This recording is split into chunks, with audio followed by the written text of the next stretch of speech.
Salam, qaraciyərin bərpası üçün 6 ən effektiv üsulu nəzərinizə çatdırmaq istəyirəm. Hamınızı xoş gördüm. Videomu bəyəndiyiniz, paylaşdığınız və səhifəmə abunə olduğunuz üçün əvvəlcədən hamınıza təşəkkürümü bildirirəm. Bu ona görə lazımdır ki, daha çox insanlar bu videolarıma baxsınlar və yararlansınlar.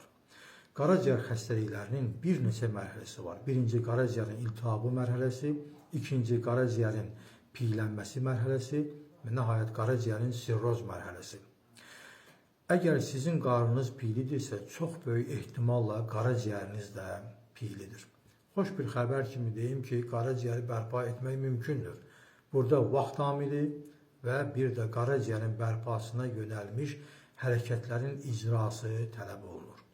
Birinci növbədə qaraciyəri effektli təmizləməkdən ötürü bədəni autofagiya vəziyyətinə çatdırmaq lazımdır. Autofagiya vəziyyətinə çatanda bədən hüceyrələrdən zədəli zülalları kənarlaşdırmış olur. Bədəni autofagiya vəziyyətinə çatdırmağın bir neçə üsulları var. Birincisi, interval aclıq və vaxtaşırı uzun müddətli aclıq. İnterval aclıq 1-2 gün quru aclıq nəzərdə tutulur.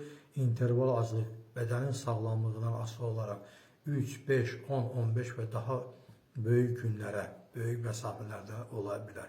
İkincisi, mütəmadi olaraq idman hərəkətləri qaraciyəri piylərdən azad edir, qaraciyəri bərpasına çox böyük köməklik edir. Üçüncü, sağlam yuxu.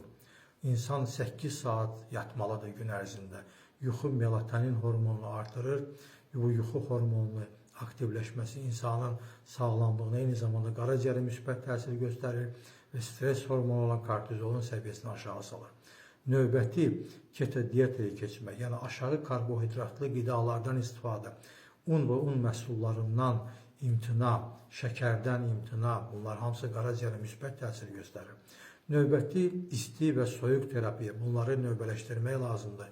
Və nəhayət, tərəvəzlərin qida rasionundakı payını 80%-ə çatdırmaq. Xüsusilə tərəvəz salatlarından istifadə etmək ki, bunlar da ketçupsuz və mayonezsiz olmalıdır.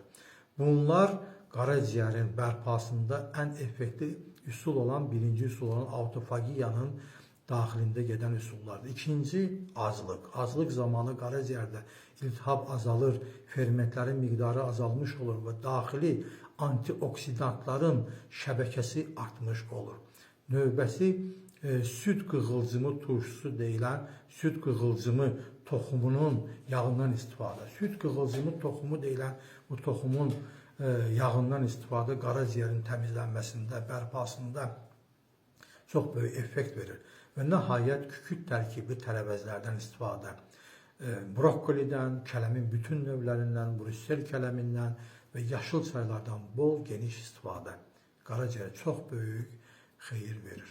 Hamınızı can sağlığı arzulayıram, özünüzdən müğayət olun.